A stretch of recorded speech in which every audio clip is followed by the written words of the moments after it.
Redline Logbook here, and I will be discussing the 3 Great Quests in Danmachi. The 3 Great Quests is one of the 2 obligations of the Adventures of Aurorio, the other one being getting to the bottom of the dungeon. It is the duty of Aurorio, as the center of the world, and the place with the most powerful adventurers, to slay the 3 great apocalypses of the world, this being the Leviathan, the Behemoth, and the One-Eyed Black Dragon. All 3 of these monsters originated in the dungeon and escaped at a certain point. We don't know about the Leviathan or the Behemoth, but we do know the One-Eyed Black Dragon escaped exactly 1,000 years ago, right before the beginning of the Age of Gods. Each one is the absolute ruler of their domain. The dragon is the ruler of the sky, the Behemoth is the ruler of the land, and the Leviathan the ruler of the seas. Starting with the Leviathan, it is a giant sea serpent that actually escaped from the second entrance to the dungeon, which is located Loglag Lake near the town of Melon. It became the absolute ruler of the seas of the world. It is the strongest sea monster that has ever come from the dungeon. Unfortunately, we don't know what abilities it had, other than the fact that it was just a powerful sea serpent. The best information we have on how it would fight is based on its skeleton, where it has razor-sharp teeth and large blade-like bones penetrating from its back. We also do not know the strength of this in level terms, but it has to be at least a level 10.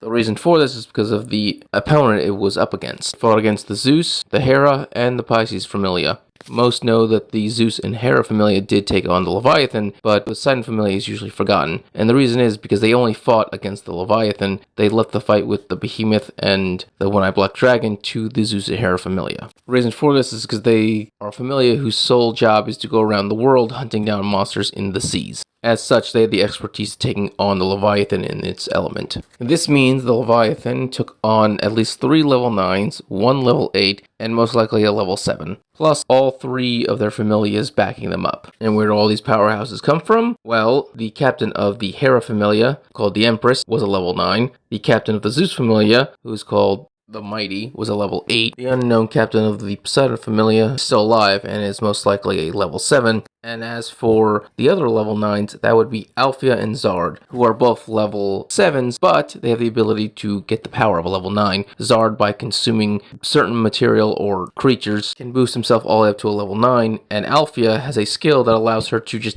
at will activate Limit Off, which then boosts all of her abilities up to that of a level 9. The fact that the Leviathan was able to fight against all of that and still give them trouble meant that it has to at least be a level 10 in strength. The final blow that killed the Leviathan was Alphea's super long chant, Genus Angelus. The drop item that was remaining of Leviathan actually was its skeleton, which was then turned into a magic item that is a giant seal that they use to plug up the sea entrance to the dungeon. The seal isn't just physically strong, preventing anyone or anything from going in and out of the dungeon through that entrance. It also radiates power of the Leviathan, which scares off all the weaker monsters. They don't even attempt to go through. And that's all we know of the Leviathan. As for the Behemoth, it also spawned from the dungeon, but at the normal hole. We don't know at what point, but we do know that it was a massive 4-legged creature that ravaged the land. The Behemoth decided to settle in Dadain, specifically in the Black Desert. Now, Dadain is already a desert, but the Black Desert is a desert within the desert. In fact, the Black Desert was formed by the Behemoth itself. The reason for this is because the ability of the Behemoth is that it is the most poisonous monster that has ever existed. The poison that drips off of its skin is so toxic that it doesn't just kill everything that it touches,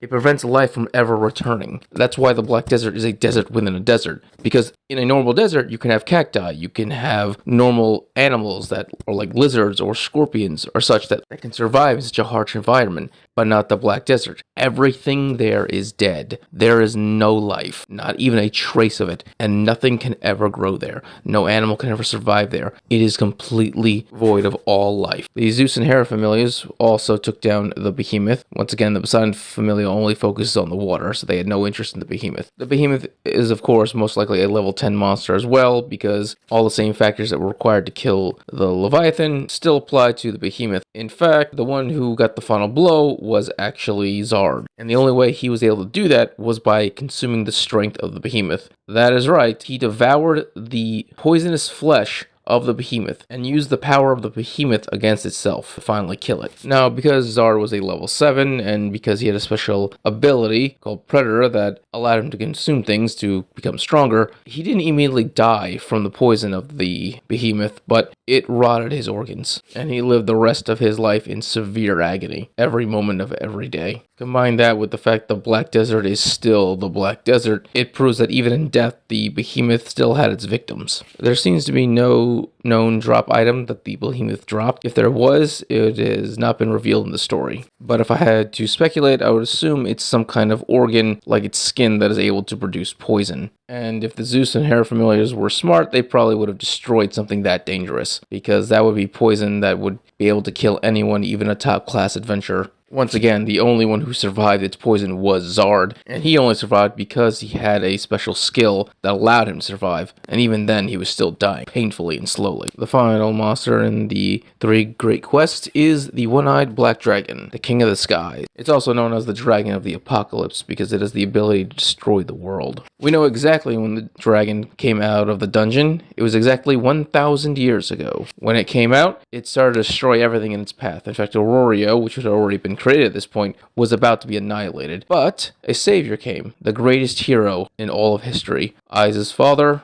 Albert Wallenstein. He fought the dragon. It is unclear if he did it alone or not, but in their fight, Albert was able to remove the eye of the one-eyed black dragon. That's why it is referred to as the one-eye black dragon. This injury caused the dragon to flee from Albert and saving Aurorio from his destruction. It is most likely that Albert died shortly after this battle because of the wounds it received from the black dragon, but that part of the story has not been clarified, so I cannot confirm it. Now, as the dragon fled, scales that were most likely damaged from Albert's fight fell off the dragon. They fell into the Bell Mountains, which are north of Aurorio, and were collected by the residents of Edis village. They then used them to encircle their entire village. The encircling of these scales is actually what protects the village, because they radiate the power of the black dragon, and as a result, other monsters are too scared to even come near them. The one-eyed black dragon then decided to settle in the North Pole. This might seem weird, but in the northernmost part of the continent that Aurorio is in is the Valley of the Dragon. So if you just go a little bit further north than that, you will end up at the North Pole. It is most likely just an instinctual thing that dragons have where they just want to head north. And the more north you go, the more powerful the dragon, I'm assuming. The dragon doesn't just stay in the North Pole. It likes to venture out down south and wreak havoc every once in a while. For example, there's an area known as the Abandoned World. This used to be a country, but in a single night, the one-eyed black dragon laid waste to everything, and the mass death ended up attracting even more monsters, which then finished off the survivors. Those who were able to escape are few and far between. Alan and Anya are such examples, and they only survived because their parents sacrificed themselves to save them, and Freya just happened to find them when she was going out one of her strolls. And roughly 15 years before the prior story takes place, both the Zeus and Hera familiars decided to go and take on the one-eyed black dragon, and they were completely annihilated. It seems that they couldn't even put a scratch on the dragon. It was that powerful. Althea talks about how they couldn't even hurt the thing. She had to witness her friends, the people that she grew up with and fought alongside, shaking in fear and just seeing absolute dread in their eyes because they knew that they were about to die. This is why I believe that the one-eyed black dragon is probably a level 12 monster. Something so ferocious and powerful, there is no one other than Albert that can take it on. With the annihilation of the Zeus and Hera familiars, the guild then had to select 2 more familiars to handle the final quest, and so they picked the 2 strongest, which were the Freya and Loki familiars. As for Zeus and Hermes, they both had a different plan. It wasn't going to be someone from the Freya or Loki familiar, no. It was going to be Bel Cornell that would finally kill the one-eyed black dragon. And so Zeus got the idea of heroism stuck into Bel's head, and the desire to be a hero. And of course Hermes is currently putting him through test after test to make sure he's strong enough to face the final challenge. So this way Bel can stand side by side with the greatest hero of all time, Albert. Actually, so he can surpass Albert. He can accomplish what Albert could not, slaying of the one-eyed black dragon. And that is the 3 great quests. I hope you enjoyed this video. Please subscribe, give it a thumbs up so you enjoy more Danmachi and other things. Thank you and have a great day.